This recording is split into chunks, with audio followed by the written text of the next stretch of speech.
అల్లు అర్జున్ గారు నిన్న మీరు హడావుడిగా మా ముఖ్యమంత్రి వర్యులు అసెంబ్లీ వేదికగా సంధ్యా థియేటర్లో జరిగినటువంటి వ్యవహారంపై మాట్లాడిన తర్వాత సినిమా ఇండస్ట్రీ తరపున మీరు ప్రెస్ మీట్ పెడుతుర్రు.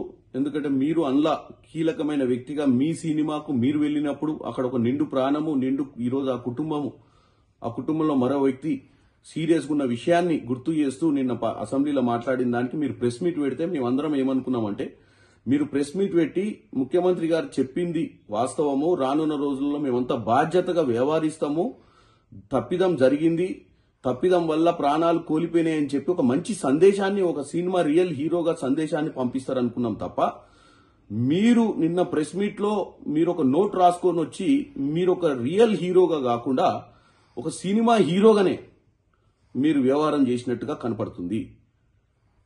ఈరోజు కాంగ్రెస్ పార్టీ మీరు 3 ఏళ్లు కష్టపడి సినిమా తీసిరు, నష్టాలు జరగకూడదనే మీ షోకి ఎక్స్ట్రా మీరు అమౌంట్ పెట్టినా గానీ ఒప్పుకోవడం జరిగింది.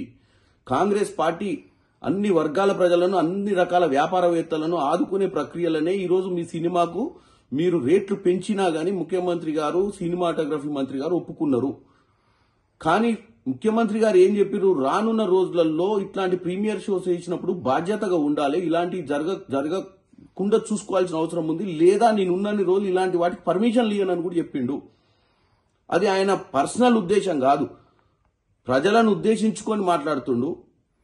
అక్కడ ప్రతిపక్షాలు ఉన్నాయి, అక్కడ ఎంఐఎం పార్టీ వాళ్ళు అడిగిన ప్రశ్నకు సమాధానం చెప్తూ ఈ విషయాన్ని ఆయన మాట్లాడినప్పుడు మీరు ప్రెస్ మీట్ పెట్టి, అవును ఆ రోజు మీరు సినిమా థియేటర్లో ఉన్నప్పుడు బయట అంబులెన్స్ ఎందుకు వచ్చింది, ఏం జరిగిందని తెలుసుకోకుండా మీరు టోటల్ సినిమాని చూడటం జరిగింది, ఇంటికి పోవడం జరిగింది. నెక్స్ట్ డే మార్నింగ్ దాకా నాకు ఆ విషయం తెలవడం చెప్పడంతో మాకు అర్థమైపోయింది మీ సినిమా ఎంత కలెక్షన్ చేస్తుంది అన్న ఇంట్రెస్ట్ మీద మీ జాస ఉంది తప్ప నేను పోయిన దగ్గర ఏం జరిగిందని తెలుసుకునే ప్రయత్నం చేయలేదు. మీరు ఇంకా నేను తెలిసిన తర్వాత పోలీస్ స్టేషన్కి పోదాము, లేకపోతే హాస్పిటల్కి పోదామంటే లీగల్ మ్యాటర్స్ అడ్డొచ్చినాయని చెప్తున్నారు. ఒక రియల్ హీరోగా మీరు మాట్లాడినట్టు లేదు. ఒక స్క్రిప్ట్ను తీసుకొని ఆ స్క్రిప్ట్ను చదివినట్టుగా ఉంది.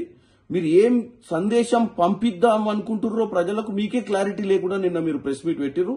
డెఫినెట్ గా ఇది వేరే హీరోలు గాని, వేరే పొలిటీషియన్స్ గాని, వేరే ఎవరైనా ఈ రాష్ట్రంలో ఇది ఒక ఎగ్జాంపుల్. మనం ఎక్కడికన్నా పోయినప్పుడు ఒక బాధ్యతగా ఉండాలి, మన వల్ల ప్రజలకు నష్టం జరగొద్దు అన్న ఒక సందేశాన్ని ముఖ్యమంత్రి గారు పంపించినప్పుడు మీరు నన్ను హ్యూమిలియేట్ చేసిండు, నన్ను హ్యూమిలియేట్ చేయడం జరుగుతుంది, నన్ను ఎందుకు టార్గెట్ చేస్తురో నాకు తెలియదు అని మీరు ప్రెస్ మీట్ పెట్టడం మాత్రం చాలా విడ్డూరంగా ఉంది. మీరే కాదు ఎవరైనా మీరు హీరోలు, మిమ్మల్ని రియల్ హీరోలుగా చూస్తారు ప్రజలు. వాళ్ళు ఆ 3 గంటల సినిమాను మీరు చూసినప్పుడు వాళ్ళు మీలో ఒక మంచి హీరోని చూస్తారు. మీరు బయట కూడా అలానే వ్యవహారం చేయాలని కోరుకుంటున్నాను.